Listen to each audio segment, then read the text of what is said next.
पहले चरण की वोटिंग में अब कुछ ही घंटे बचे हैं। 121 सीट पर चुनाव प्रचार का शोर तो थम गया, लेकिन बाकी 122 सीटों पर दूसरे चरण में 11 नवंबर को वोट डाले जाएंगे। दूसरे चरण के लिए चुनाव प्रचार चरम पर है। नेताओं के जुबानी तीर लगातार जारी है और वादे और दावों का दौर भी देखा जा रहा है। जनता अब अपने कसौटी पर इन्हें कसेगी। एक रिपोर्ट दिखाते हैं।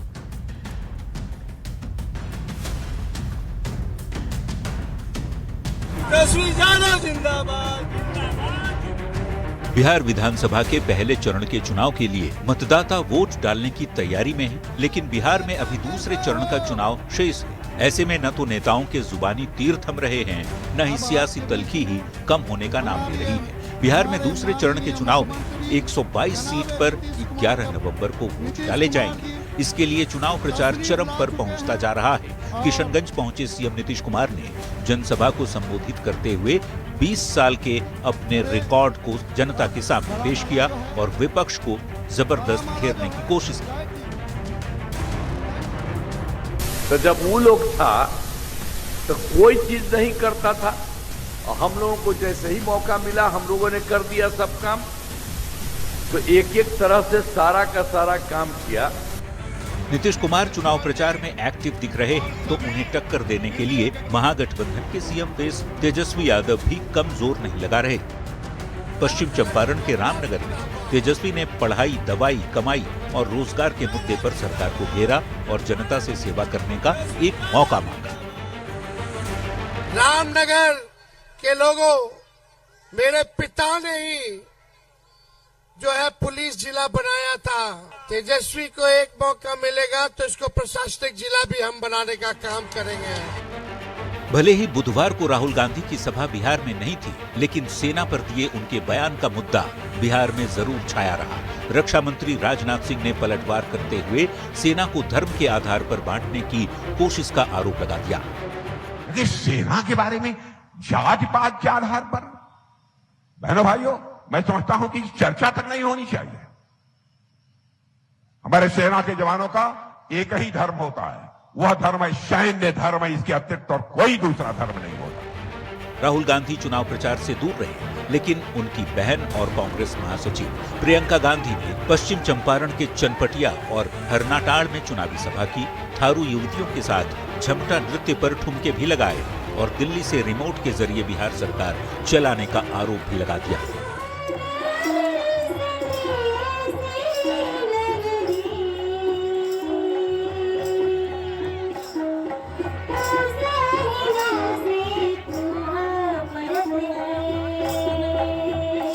सबसे पहला काम इन्होंने क्या किया? जनता को कमजोर करने का काम किया। आपके हाथों को कमजोर करने का काम किया। 65 लाख वोट उन्होंने इस बार काटे हैं आपके।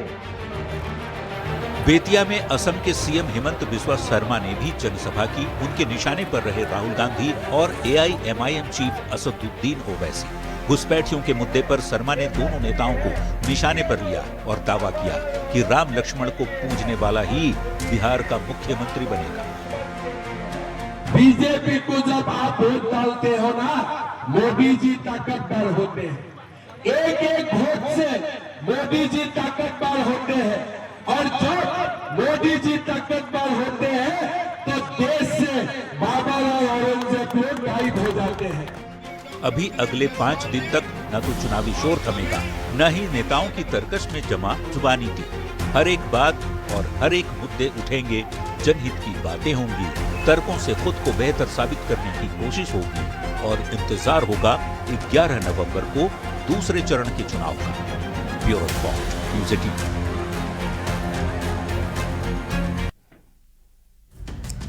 अब नेताओं की रैली वाली चाल को समझिए। पहले चरण की वोटिंग में 10 घंटे का भी वक्त नहीं बचा है।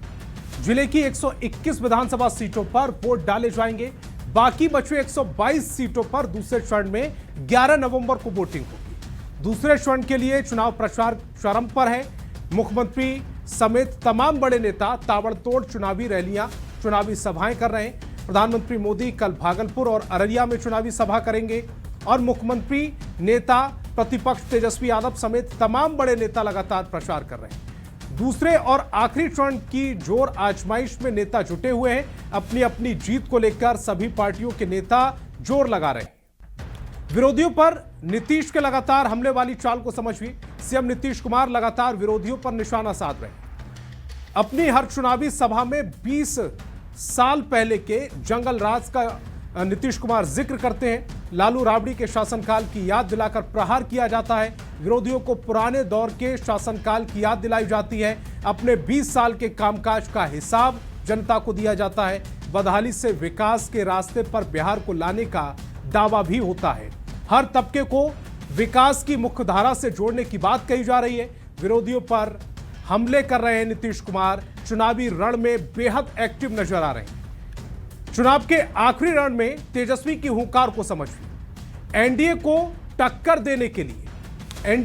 देने के लिए तेजस्वी यादव भी ताल ठोक रहे हैं। एक साथ 10 से ज्यादा सभाएं तेजस्वी यादव हर दिन कर रहे हैं। अपनी रैलियों में जनता से एक मौका मांगने की अपील कर रहे हैं, एक मौका देने की अपील कर रहे हैं। 20 साल की तुलना में 20 महीने का वक्त जनता से मांग रहे हैं तेजस्वी।